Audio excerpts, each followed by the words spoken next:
continue with continuing crimes, no? So, brief review lang, no? Nung last video natin, natakil natin yung difference between consummated, frustrated, no, and attempted felony. Mahaba-haba yung discussion natin dito, no?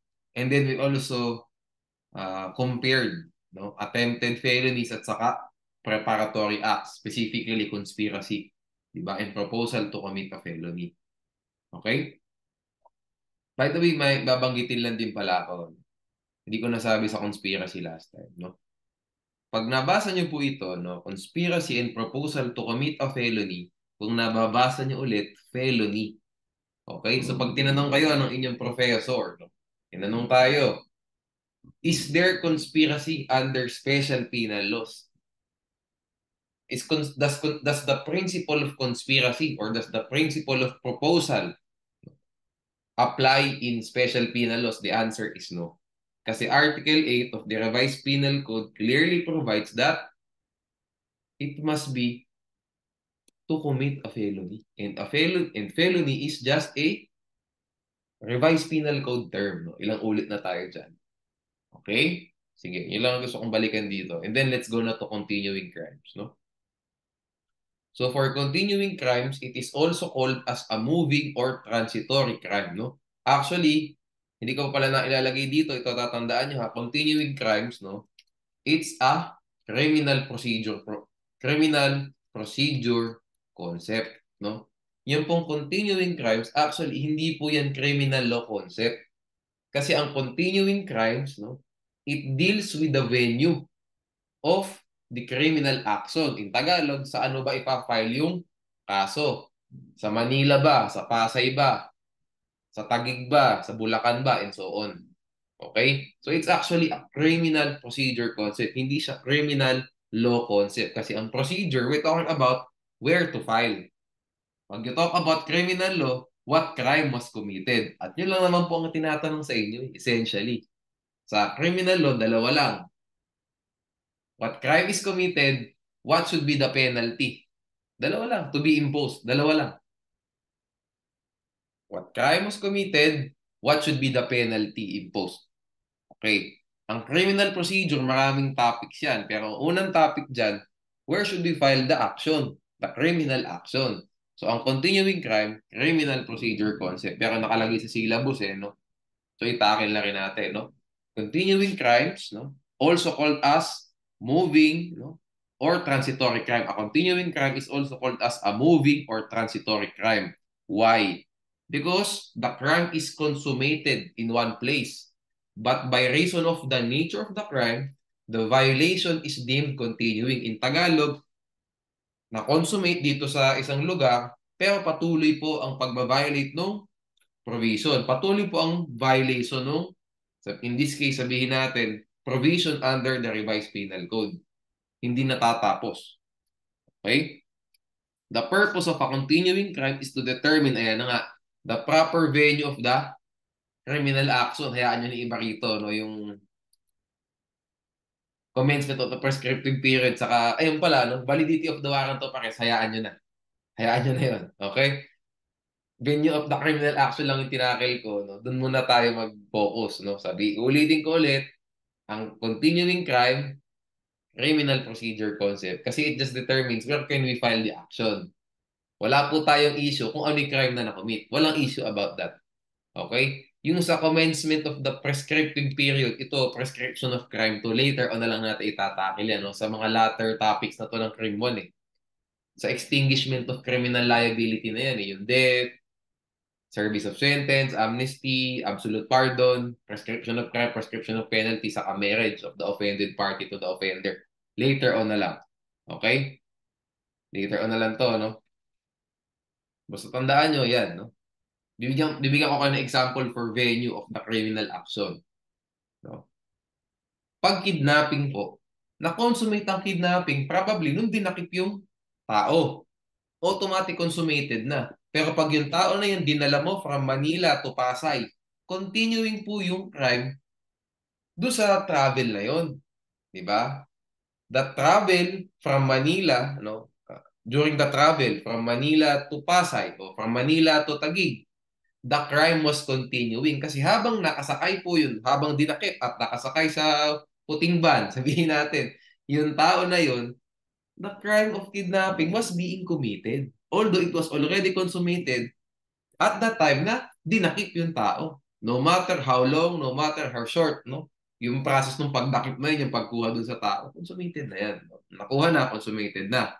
Di ba? Kahit na matagal na litanya yung pagkuha na yun, oh, mabilis lang na dinakip, bigla nakuha na.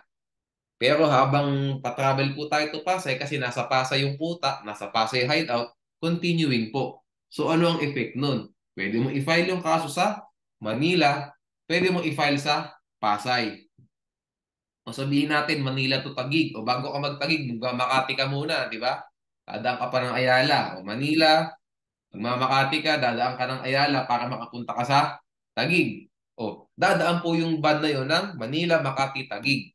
Yung Manila, doon po dinakip, Taguig yung hideout. Dumaan po sila ng Makati. So, tanong, attorney, pwede bang i-file sa RTC Makati yung crime ng kidnapping? Yes. Yes.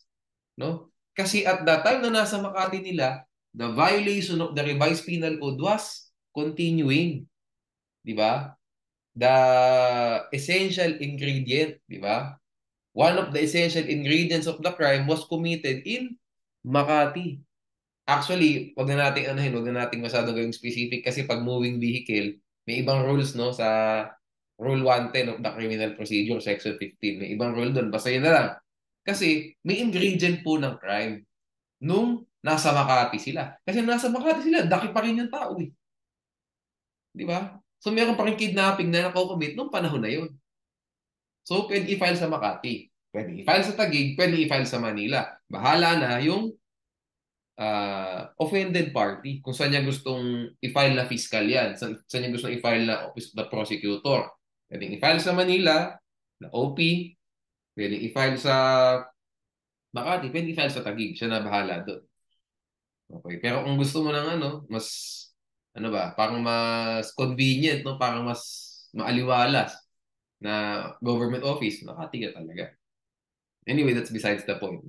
Okay. Estafa, paano naman? Guys, sa estafa, pwede kasi iba yung place na inisyu yung check, iba rin yung place kung saan estafa to by ano ha, yung sa about pag nag-post dating of checks no sa fraudulent means. Iba kasi yung place kung saan inisyu yung check, iba rin yung place kung saan na-dishonor yung check. Pwedeng yung bangko nasa Makati, yung check inisyu sa, sabihin natin, sa QC. So, pwede mo i-file yung kaso sa QC at saka sa Makati. Continuing. Diba? Diba? Okay. Kasi essential ingredient nga ulit, yun din ang common concept. Essential ingredient, yung pag-issue, essential ingredient yan. Yung pag-dishonor niyan, essential ingredient din. Diba? So, continuing. Same thing din po yan sa uh, bouncing checks, no? Yun, special penal law. Pero same thing. Kasi nga, as I said, hindi po ito criminal law concept. It's a criminal procedure concept. At ang criminal procedure concept, wala naman tayong paki dyan, RPC or special penal law. Criminal procedure will apply. O kaya na ba, ayun, maganda rin palang nabanggit ko yun. Kaya sa BP22, yun din na mag-a-apply yung criminal procedure concept na kung saan may pa-file yung kaso. Kasi criminal procedure, no, covers special penal laws and RPC. Eh ngayon, ang tinatake lang natin for crime 1, revised penal code lang. No? For the most part. No? For the most part. Kasi may mga ibang mga tatakil din na special penal laws dito. Pero for the most part, 90% of the time, revised penal code lang. No? Kaya ito, by the way, no, nakalagay sa syllabus yan. Tandaan niyo continuing crime na yan. Kung itatanong man sa inyo sa criminal law, probably definition lang. Kasi guys, kung tatanayin kayo ng hypo niyan, hindi ilalagay sa crime law. Ilalagay yan saan? Sa remedial law. Crime pro yan eh. Where should the action be filed? Yan ang mga tanong. Or, was Makati the proper venue? Mga ganyan. For this criminal action. Mga ganun ang tanong. So that's a remedial law concept. Okay? Ito ang criminal law concept talaga. Yung Article 48. No? Complex crimes, composite crimes. Okay? Ito po ang topic talaga. Continuing, inilagay lang dyan kasi mga ko sila eh. continuing, complex, composite. May continued crime pa. May mga ganyan pa. Kaya nilagay lang. Pero ito, don't confuse yourself. Don't overload yourself with this. Okay. Kung itatanong mo sa inyo sa recitation, just follow this one. Okay? Pero hindi yan matatanong sa exams for criminal law. Sige. Complex crimes and composite crimes. So, what are complex crimes? No? May dalawa. When a single act constitutes two or more grave or less grave felonies. No? Hayaan nyo na itong delito na to. Basta compound crime ang tawag dyan. Okay? Single act, one act constitutes two or more grave or less grave felonies. No? Basta tandaan nyo, pag hindi arresto minor yan, basta hindi light felony, automatic pwedeng ma-compound. Okay, so for perspective, para makating yung perspective, ang less serious physical injuries pwedeng ma-compound. Pero ang slight physical cannot be. Kasi nga light felony yun. Grave nga dapat less grave, di ba? At least light felony na yun, so cannot be na. Next, complex crime proper. Ito iba naman, no? When an offense is a necessary means for committing the other. I-breakdown natin to konti-konti. Offense, no? O crime, no? Dapat nga felony yan eh. When a felony is the necessary means to commit the other. So tandaan nyo, felony lang lahat ng Article 48 na. Kahit na nalagay offense na yan, it doesn't mean na pwede mag-special penal law. No. Complex crime proper, felony pa din. One felony is the necessary means to commit the other felony. Tandaan nyo to ha. Necessary means to commit. Ha? To commit.